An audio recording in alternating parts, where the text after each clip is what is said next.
Welcome to the Finding the Magic podcast, where books come alive. I'm Tricia Copeland, a fiction author and host of this show. If you love books, finding great reads, and hearing about the story behind the story directly from the authors, this is the place for you. Whether you like fantasy, science fiction, dystopian, or romance titles, I think you'll find something to love in my playlist. Listen in to discover something magical about a book or two today.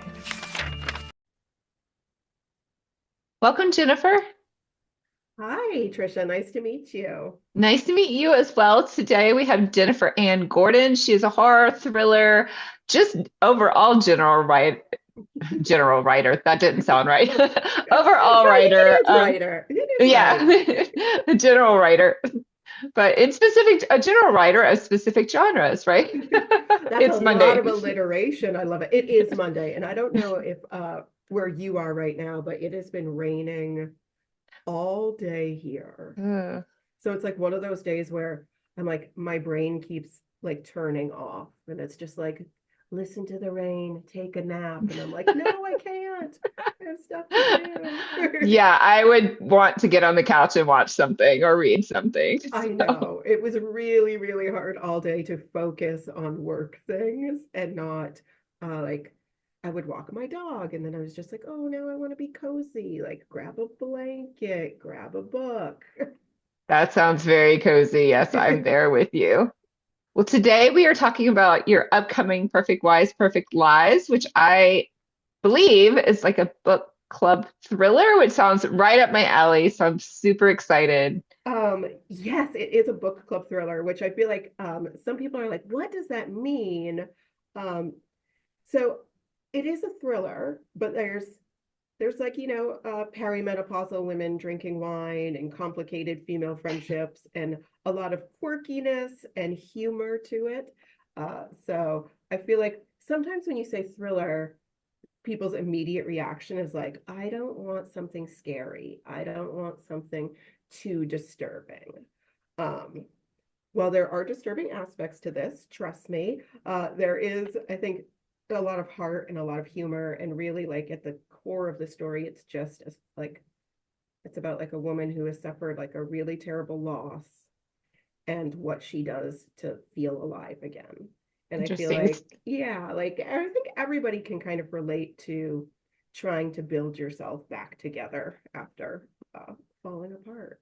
Yes, especially if you're about in that 40 to 50 age range, then Yes. you are starting to experience some of those losses. So is it meant to be read by book clubs or are the characters in the book in a book club?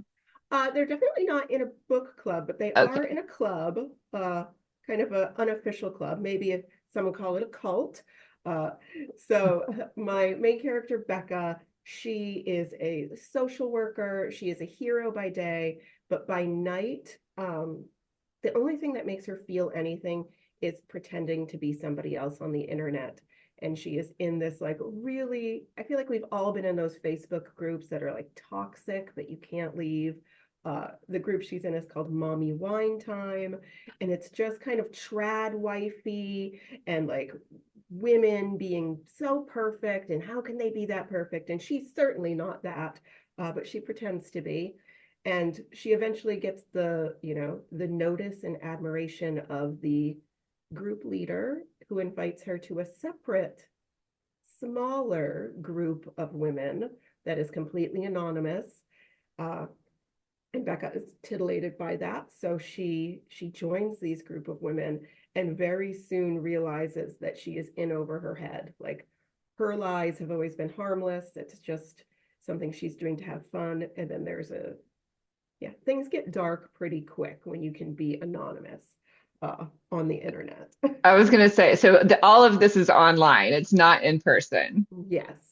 I And mean, but everybody she's has also, their pseudonyms, right? So you don't yep, really know who anyone is. exactly. And the way to get into this separate little club, this separate little cult, is you have to send in a confession of the very worst thing you've ever done in your life.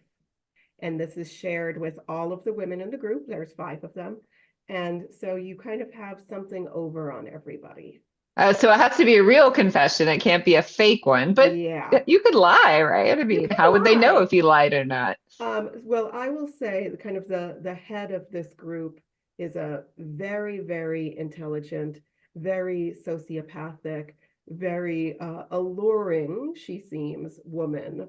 And she seems to be able to figure out when everybody's lying and what their lies are. And Oh. she's not afraid to call them on it and always be one step ahead of everybody. So am I getting like Hunting Wives vibe? Did you watch that series? I did, so May Cobb is a friend of mine. She is the author of Hunting Wives.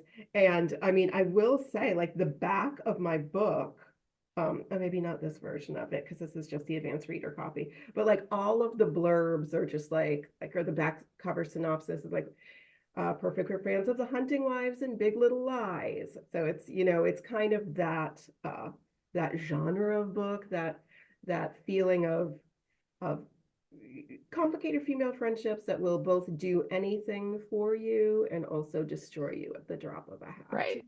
That is all very dangerous because you get into those relationships and then you're like, what do I do now? What do I do? I know. So like there's this really intense dynamic between Becca, my main character, and Karen is the woman who, like, that's her pseudonym, who runs this little cult group.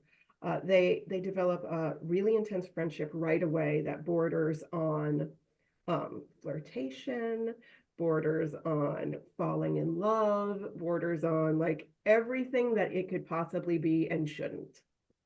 Right. Well, if you put yourself in the shoes of someone in that position that doesn't have any personal life, right? She only has her work life, which is very stressful. Being a social worker is not easy. So she wants to unplug when she gets home, but she has nothing. And then you have someone who wants to give her everything. Your natural reaction, I think, sometimes is to just want to soak it all up. Of course. And I feel like that's natural for everybody, like, especially like you've lost everything, and then all of a sudden you feel alive. And somebody that you have like up on this pedestal of perfect, perfect wife, perfect trad wife, perfect, like, who knows? She could look like Charlize Theron. She could be a goddess. And now all of a sudden she's like choosing me to be her new best friend. And it's just, I feel like we've all been there. I feel like all women have been there with like early new friendship with somebody who's very exciting. Whether you were in seventh grade when it happened, whether you were 45 when it happened, we've all been there. And you're just like, am I really one of the cool kids? Like, Yeah, because I think, yeah, there is a time in anyone's life, or at least most females, when you want to be that cool kid. And yeah. I can remember definitely wanting to be that in high school, but was not. But that's okay. It Yeah. turned I out mean, okay. I will say, like, I put parts of Becca are totally me. She recounts a story about being in seventh grade and trying out for cheerleading, which I did. I tried out for cheerleading in seventh grade, and I remember they said I was too gloomy for cheerleading. So I gave that aspect to Becca, like that. So she's still part of her as that seventh grade girl who was told she was too gloomy for cheerleading. Mine was dance in the ninth and the 10th grade. I tried 2 years in a row. And they told me I was not a dancer finally. And I was like, Oh, okay, I'm giving up. so first of all, I hate that because my day job is that I am a ballroom dance teacher, and Oh, I wow. am a big, big person that says everybody can dance. Like, You everybody can. haven't met me yet, but well, that's okay. That's another I've time. seen some things in my life. Everybody can dance. So tell me what the inspiration for this book was. Um, you know, it was late pandemic, and I was working as a political advocate uh, in a political advocacy firm. Some people call that lobbying. But our main client was the National Association of Social Workers, the New Hampshire branch, which is where I live. And so our job in this firm that I was working in was to advocate for them in the bills in our state house that were directly affecting them. So we were hands on the ground with this group of social workers, like every month at their meetings. I would hear the things that they were struggling with their clients, things like conversion therapy bills, um, like denying, children access to like good health care, a terrible scandal in our state with a youth detention center, the fact that our emergency rooms were overrun and there was no room for kids anywhere. And I would hear these stories and I just kept thinking, like, these are heroes. These are underpaid, overworked heroes every single day. And sometimes they're the last line of defense to just like to protect anybody. So when I kind of came up with this core idea, I didn't really know who the characters were yet. I was just like, oh, what would happen if there was just like this online mom group, and like it had a different premise at first that I'm not going to mention, and because it was bad and there's a little spoilery for something that does happen. Um, and I just didn't know who Becca, my main character, was until I sat down and all of a sudden she just came out almost fully formed. I was like, I saw her on a Friday night coming home exhausted, getting Burger King for like the fourth time that week because she's just too exhausted to cook, you know, pouring her box wine into like an old jelly jar and sitting in front of her computer and just being like, okay, I wish I was anybody but me. So is Becca married with kids? Becca is divorced and she does not have a child. She did, but the child died 11 years before the book even starts. So it's not like, doesn't happen on screen. Like, so this book is really like long grief. What happens when every single person in your life, because it's been 11 years, says like, you should just not get over it, but like, you deserve to be happy. Take a Zumba class, take a dance class, cheer up.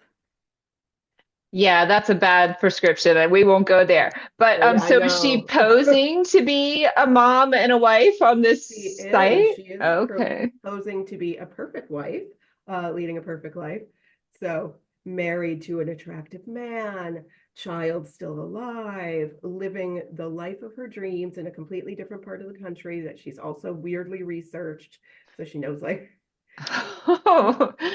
she has like all of this information. She's like, I raised prize-winning dahlias, and my husband and I went to a museum fundraiser last night, and this is what we ate, and this is what we wore, and pictures of fake food that she just downloads off like iStock photo and throws through an Instagram filter. Wow, that's getting really out there psychologically, though, I have to say.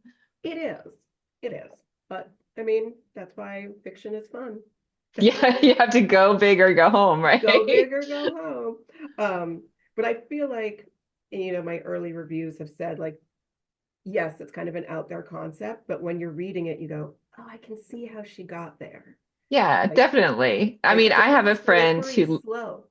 yeah, no, I have a friend who lost their child, and it's like it happened. I mean, every day she remembers it, and I can see that because I've lost somebody close to me too. And every day I look at those pictures and I'm like, okay, well, let's keep going. Let's keep going. Yeah, I'm heavily involved in a grief writing group that meets every 2 weeks. It's met every 2 weeks for like 6 years. The amazing author Diane Zinna runs it.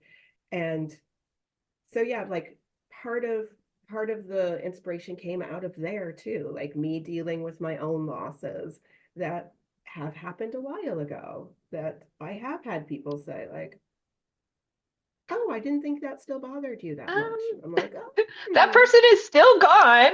You do realize that, yeah. right? They didn't come back magically. But I think people like grief is so weird and people get uncomfortable even when you talk about it. So they think they're meaning well. Like they're not trying to be jerks by being like, "Oh, you still No. think about that?" They're I think honestly shocked because if you haven't lost somebody, or I mean, and it doesn't even need to be a somebody, it could be a something. You could have lost your dream job. You could have lost, a really close friendship. You can still grieve all those things. So, but if you haven't had a loss that profoundly changes you, I think people don't know how to react to you anymore Right. And sometimes. so and people handle grief differently too. Yeah. So, yeah. Well, tell me, so the main character is Becca, the group leader, remind me her name again. Karen. So Taryn. And then we have three other characters, in this online group, correct? yes, yes. And I'm going to leave them nameless for now because their group names are cute and funny. And I feel like it's part of the journey to discover them and then try to like figure out who they are. Oh, interesting. So, did you say it was first person POV that we get Becca's point of view, Yeah, or is it okay? you get Becca's point of view for 90% of it, but then there are a few snippets into our main antagonist Karen's point of view. Okay, interesting. And are they meeting like online, like video, or are they just chatting? It's just chatting. Okay, interesting.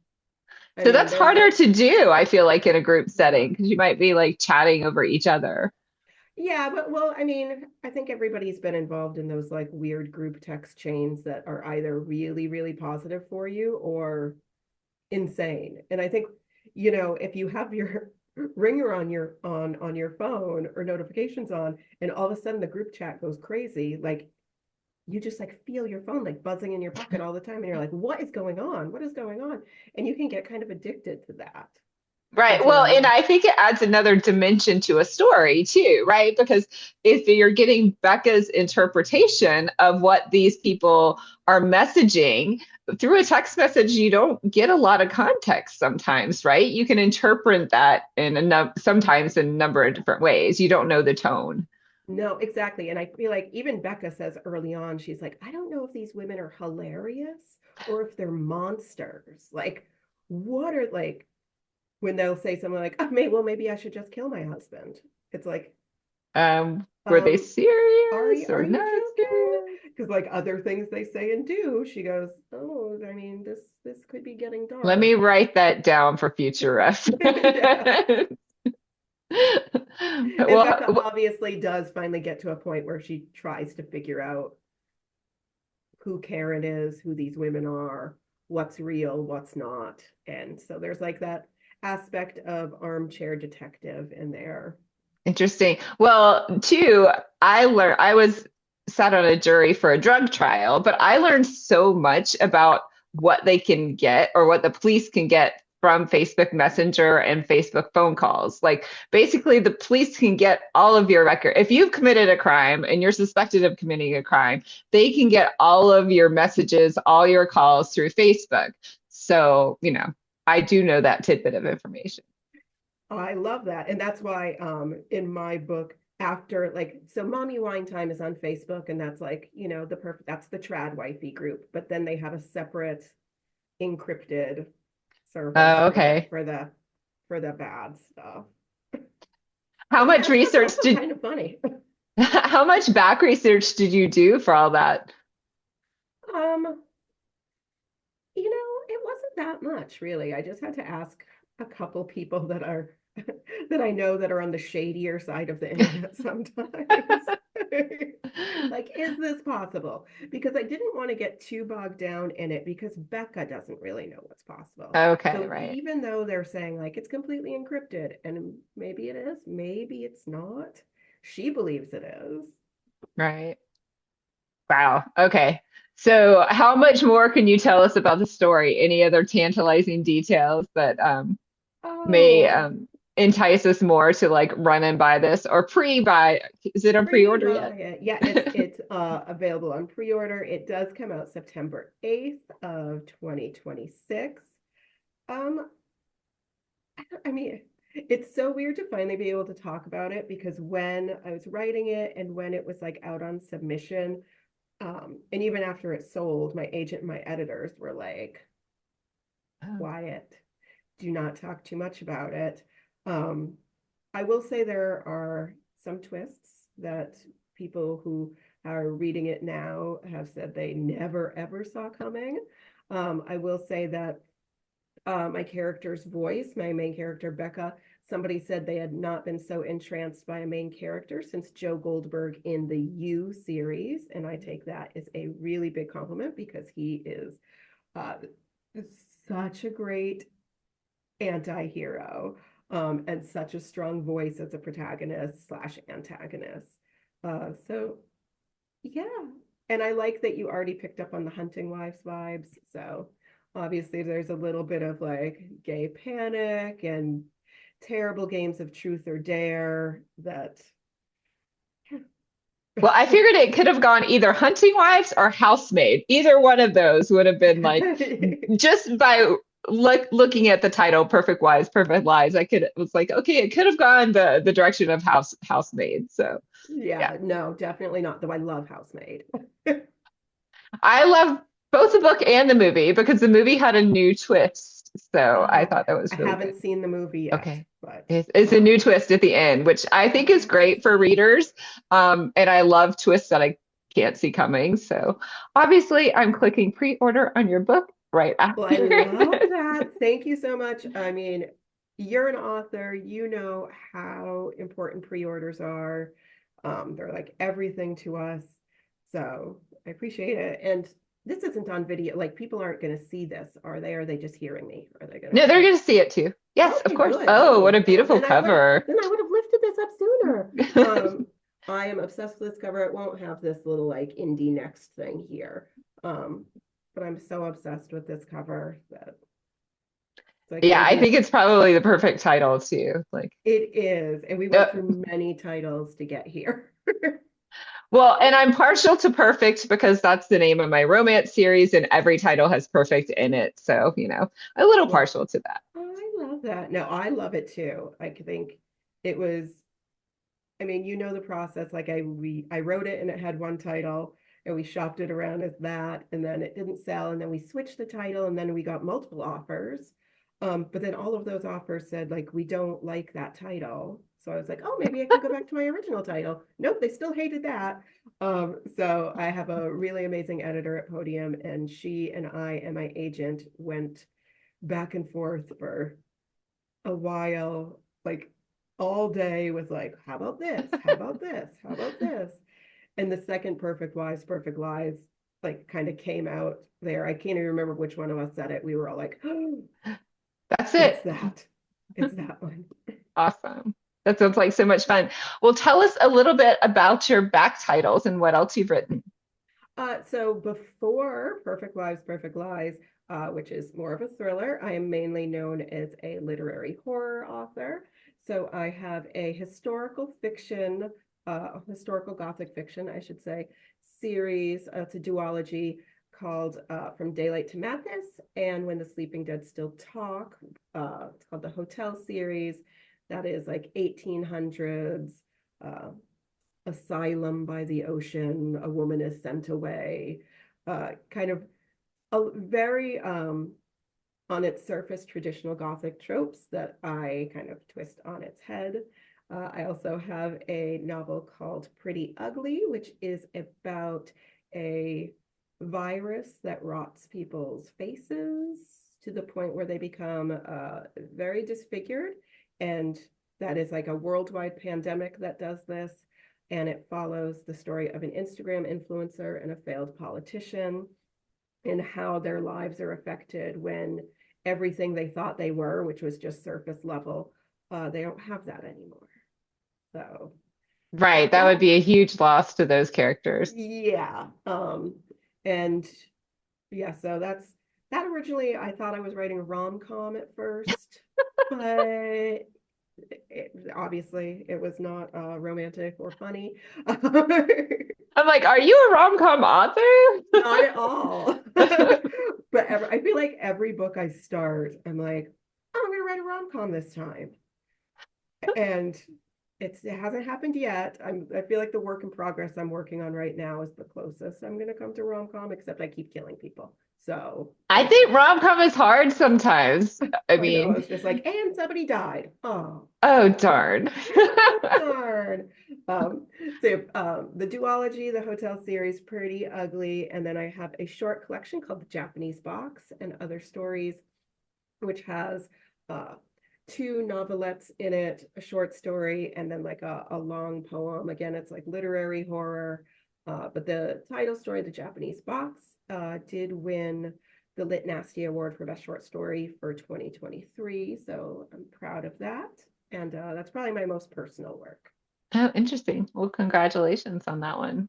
Thank you. I also have a Substack if anybody cares. My Substack is all creative nonfiction and personal essays. I don't really like promote my book so much on it, so it's not like a newsletter in that sense of the word. It's all just creative. And that's jenniferannegordon.substack. Whatever. It's called Diary of a Gen Xer. Gen, my name, Xer. So lots of Fun. stuff about like growing up in the 90s and 2000s and stuff like that. Fun. Well, where else can we find you? What is your website? My website is www.jenniferannegordon.com, and that's Anne with an E, like Anne of Green Gables. That has all of my social media on it, so you can follow me wherever. I am mostly active on Instagram, Facebook, and Threads, not on Twitter, for obvious reasons. Well, fun. Thank you so much for being here, and I hope you will come back when you release a new book. Oh my gosh, thank you. I definitely will. Thank you so much for having me. And it was great to talk to you. Of course, you too. Best of luck. I hope you enjoyed this episode of the Finding the Magic podcast. I'm your host, author and podcaster Tricia Copeland, and I love getting behind the scenes. If you like the podcast, make sure to subscribe and stop in each week to discover new authors and books. Thanks for listening, and until next time, keep finding the magic.